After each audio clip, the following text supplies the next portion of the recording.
Hi, this is Congressman Tom Cole, the 4th District of Oklahoma. This is another one of our weekly chats about what's happening in Congress. While I'm shooting this actually from my district office in Norman, Oklahoma, actually last week quite a bit did happen in Congress. Congress came back and considered two measures. The first was very partisan. It was a new oversight committee on the coronavirus crisis and the spending of the money. This is a really unnecessary committee. We already have 8 committees, all of which the Democrats control, to do oversight. And there's additional oversight in the bill itself. That is a 5-member commission appointed by the leaders of Congress and the president to look at this. There's an extra level of inspector general support. Of course, Congress itself has its own oversight committee. The special committee that was appointed, frankly, and the members were announced this week on the Democratic side, is just stacked with people that were prominent in trying to impeach the president and frankly can be expected to continue to do the same. So it's unfortunate, but I think this is really much more a partisan move than an effort to be fiscally responsible. The second, though, and much more important item was the passage of the 4th supplemental bill to deal with the coronavirus crisis. This bill had $310 billion for the very popular Paycheck Protection Program to help small businesses. If you'll recall, the third supplemental had $349 billion for this particular area. That money was exhausted within 2 weeks. So this additional money will allow thousands of more businesses to be involved. In Oklahoma, before this infusion, 35,000 businesses had borrowed $4.6 billion. And if they use that money to keep their workers working and paid, then the money will be forgiven. The loan will become a grant, a tax-free grant to the business. So this is a way to try to keep thousands of Oklahomans in small businesses working through this very, very difficult time.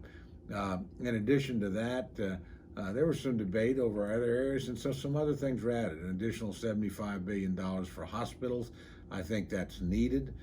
There's still some money on hand to deal with hospitals, but we can tell there's going to be some additional requirements. And finally, an additional $25 billion to expand testing. We all know how critical that's going to be, both in terms of dealing with the virus itself, but also making people comfortable that they can reopen their businesses, they can go back to work, they can begin to enjoy a normal life. So very important and not uncontentious, but in the end bipartisan. There were fewer than 10 votes against it on the floor.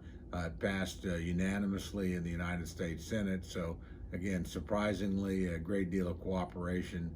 The two parties are both working hard in this case to try and serve the interests of the American people. This week, frankly, in my opinion, we worked hard to get around the district, not by travel, but by Zoom and by teleconference, talk to a number of chambers, try to get input, continue to try and help people in our district deal with this problem. Next week, frankly, the Senate is coming back, and while I'm headed back to Washington for a committee meeting, the House of Representatives is not going back into session. I think that's a mistake. Look, Congress needs to be in Washington doing its work. We're asking a lot of other people to go to work out there, everything from doctors and nurses who are on the real front lines, working with patients and putting themselves at risk, to truck drivers, to food process and meat packing plant workers who are making sure that we all have the ability to eat, to our soldiers who are still in the field protecting us, even though they're dealing with this dangerous virus as well. If all those people can go to work, and the United States Senate can go to work, and the executive branch can go to work, then Congress can go to work. Remember, the president and the vice president are not hunkered down in Cheyenne Mountain. They are in the West Wing working every day. Now, you'll see appropriate precautions. If you go to see the president, you have your temperature taken. If you watch a presidential press conference, you'll notice that the reporters have spaced themselves. But those reporters are there working, so we know what's happening. Congress ought to be working, again, with appropriate precautions, masks when necessary, social distancing.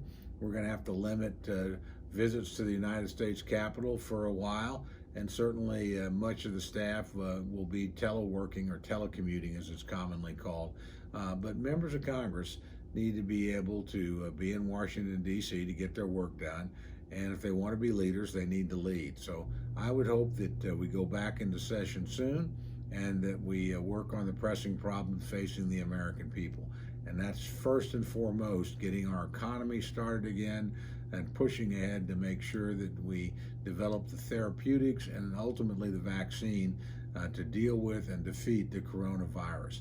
So I look forward next week to being in Congress in Washington doing my job. I just wish the rest of the Congress were there too. Hopefully we will be shortly, and we'll get back to work, try to continue to pass legislation that helps the American people in what's a very challenging time.